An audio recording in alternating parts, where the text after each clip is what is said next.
True North has learned that Ottawa may be bracing for a constitutional challenge if Alberta's independence movement proceeds. That's according to heavily redacted documents obtained by True North, revealing that top constitutional and Indigenous law experts are being looped in, including the lawyer who helped shut down Quebec's separation bid in the Supreme Court. Meanwhile, Premier Danielle Smith is pressing forward on her own path, launching the Alberta Next Panel to ask Albertans what reforms they want to vote on in referenda next year, from a provincial police force to immigration control and pension reform. She's also expecting a new pipeline proposal within weeks, hoping the private sector will step up where Ottawa once failed. And the Edmonton Elks might be going back to their roots, with various signs pointing to a name reversion to the once famed Edmonton Eskimos. All that and more on this week's Alberta Roundup. I'm your host, Isaac Lamoureux, and let's get into that first story right away. Heavily redacted documents that I obtained reveal that Ottawa is seeking advice on Alberta's independence from a top Crown lawyer who successfully argued in the Supreme Court that Quebec had no unilateral right to leave Canada after the narrow 1995 separation vote. Citing solicitor-client privilege, a vast majority of the contents of the documents that showed the Department of Justice's communication surrounding Alberta's potential separation were blacked out, except for the names of those consulted. Correspondence dated from May 15th to May 23rd contain emails between the Department of Justice's Senior General Counsel on Constitutional Law, Warren J. Newman, Senior General Counsel on Indigenous Rights and Relations, Uzma Isanula, and Crown Indigenous Relations Senior Director, John Topping. Newman acted as co-counsel for the Attorney General of Canada in 1998 when the Liberal government under Jean Chrétien shut down Quebec's secessionist arguments in the Supreme Court of Canada.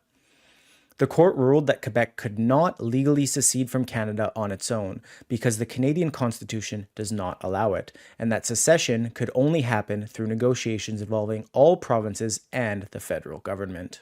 In a reflection on the 10th anniversary of the Supreme Court's decision, Newman wrote that, quote, "The Supreme Court of Canada confirmed that unilateral secession would be an unlawful act under the Constitution and a violation of the Canadian legal order, a revolution." He added that even with the successful referendum, a province would not gain the legal right to break away. Instead, such a vote would, quote, "give rise to an obligation of all parties to the Federation to negotiate terms and conditions."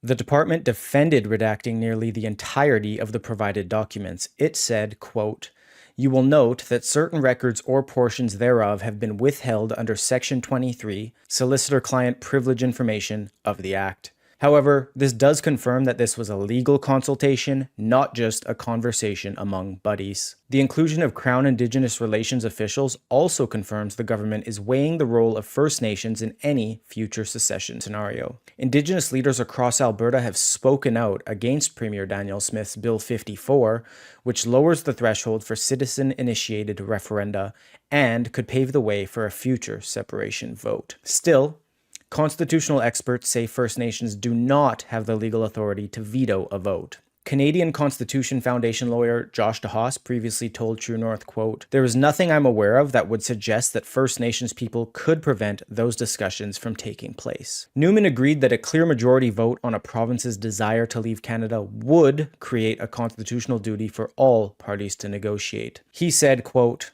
"The conduct of the parties would be governed by constitutional principles, federalism, democracy, constitutionalism itself, and the rule of law, and the protection of minorities. A political majority that did not act in accordance with the underlying constitutional principles would put at risk the legitimacy of the exercise of its rights. The conduct of the parties would assume primary constitutional significance. Secession could not be achieved under the Constitution unilaterally. That is, without principled negotiation within the existing constitutional framework." Despite the photos of the heavily redacted pages showing nearly full-page blackouts, they offer no insight into Ottawa's current stance as Alberta separatists move closer to meeting the legal threshold for a province-wide referendum. Let's get into our next story on a big democratic project coming forward in Alberta. Alberta Premier Danielle Smith has launched a province-wide consultation body called the Alberta Next Panel, aimed at gathering feedback on how Alberta can better assert its constitutional powers. To start off, let's just take a quick listen of what Smith had to say. Alberta, our home. Pristine mountains and lakes, wide open pastures and fertile fields, unmatched natural resources, world-class cities, world-class people. Alberta truly has it all. We are a strong and free people, full of entrepreneurs, food producers, builders, caregivers, teachers, and a whole lot of hardworking, tough as nails, get her done grit. Our potential is as limitless as our skies. But let's face it, Alberta is being held back. Our economy has been under attack for most of the last 10 years. Frankly, off and on for decades long before then. Not by a foreign country or by world economic forces. No, Alberta's biggest threat to our prosperity and growth has come from our own nation's capital. Alberta has an Ottawa problem. For the last 10 years, Ottawa, led by successive Liberal governments propped up by their NDP allies, have taken direct aim at Alberta's core industries. Ottawa's Bill C-69 killed several major Alberta pipeline and resource projects. Their West Coast tanker ban specifically blocks Alberta oil from accessing world markets. Their excessive industrial carbon taxes and the new oil and gas emissions cap are designed to keep our world-class oil and gas reserves in the ground. And net zero mandates on everything from electricity to vehicles are causing the cost of living to increase, business costs to soar, and are even endangering the stability of our power grid in the dead of winter. And the effects on Alberta's economy have been staggering. In just the last 10 years alone, more than $500 billion, that's $500 billion, in global investment capital destined for our resource sector has disappeared. It walked away from Alberta and Canada, and instead headed off to Texas, Asia, and the Middle East, to places that welcome resource development and jobs.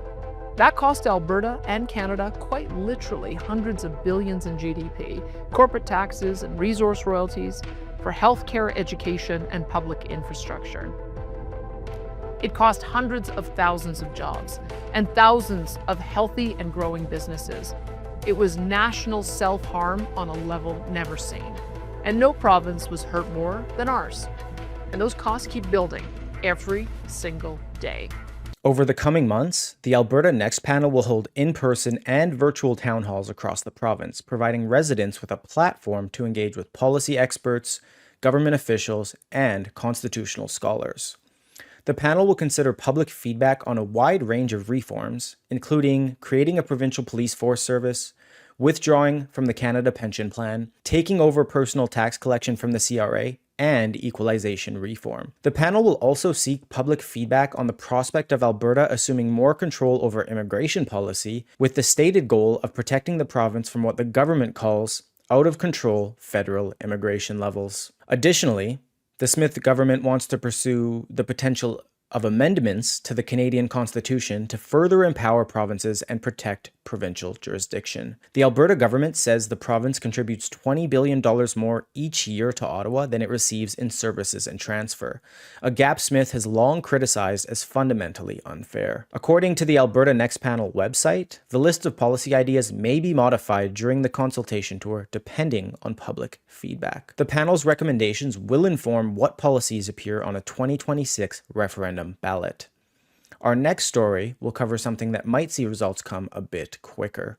Alberta Premier Danielle Smith says a major energy company could be coming forward with a new pipeline proposal to the BC coast within weeks. Speaking to Bloomberg News, Smith said, quote, "I think there will be a private proponent, probably within weeks," adding that her government is actively engaged with several companies interested in building new oil infrastructure. The comments come days after the federal government passed Bill C-5, which allows infrastructure projects deemed to be in the national interest, including pipelines, to undergo expedited environmental reviews. Smith noted that the legislation includes a 2-year target for project approval. According to Smith, the most viable option would be a pipeline connecting Alberta to northwest British Columbia. She said it is, quote, "the most credible and the most economic of all the pipeline proposals the private sector would consider." The federal government previously cancelled Enbridge's Northern Gateway project following a legal challenge from Indigenous and environmental groups. However, the Carney government has signaled renewed interest in energy development amid ongoing trade tensions with U.S. President Donald Trump's administration. Smith said that she's feeling optimistic about the prospect of working with Ottawa on new oil transportation projects, especially if led by private proponents. She also floated the idea of a grand bargain in which oil companies construct a large-scale carbon capture facility in Alberta in exchange for regulatory approval to build more export capacity. Smith said in January, quote, "The world needs more Alberta oil and gas," when her government signed a letter of intent with Enbridge to double provincial oil output. She added, quote, "This will also allow us to play a role in supporting the United States in its energy security and affordability goals." Smith said Alberta would support any new project by committing to ship its royalty oil through the new line, helping to ensure its financial viability. Smith said, quote, "If I'm right, then the proponent will come forward and will back them, and we'll see whether or not the federal government will accept that." For our last story today, we'll cover a sports story that could result in reversing a woke virtue signaling initiative. Despite starting the 2025 CFL season in the lost column, the Edmonton Elks may be preparing to abandon their current name and returning to their historic identity as the Edmonton Eskimos, which fans are actually celebrating as a win. At least one respectable source is suggesting that to be the case. Former TSN 1260 radio host Paul Almeida, who covered the team for 5 years, said he believes the change is imminent. He said, quote, "I would say that it's pretty clear that the Elks name is on the way out, and that there's a pretty good chance that the Eskimos name is returning to the club, probably next season." Almeida pointed to several signs, including the removal of the Elks logo from the stadium wall and the field, uniforms reverting to the traditional green and gold colors with no Elks branding, and the return of the former team mascot. The Elks' home opener drew just 14,389 fans, the lowest turnout since 1969, according to one fan. By comparison, more than 52,000 fans attended the BC Lions' home opener that same week. Fan sentiment online has clearly supported the team returning to its original name. For example, when the team promoted its new mascot, replies were flooded with calls to revert to Eskimos. One fan said, quote, "I will immediately buy back my season seats if you officially change the name back. Do it, do it." Another fan said a similar thing, saying, quote, "I'll buy seasons with a name reversion." Almeida also hosted a poll on his X account where 74% of respondents said they support a name change back to Eskimos. Only 10% said they wanted to keep the name Elks. Although the franchise has not confirmed any rebranding plans, the team's new general manager, Ed Harvey, has reinstated the club's traditional motto, "Once an Eskimo, always an Eskimo." That wraps up this week's Alberta Roundup. My name's Isaac Lamoureux. Have a great weekend. Thank you, and God bless.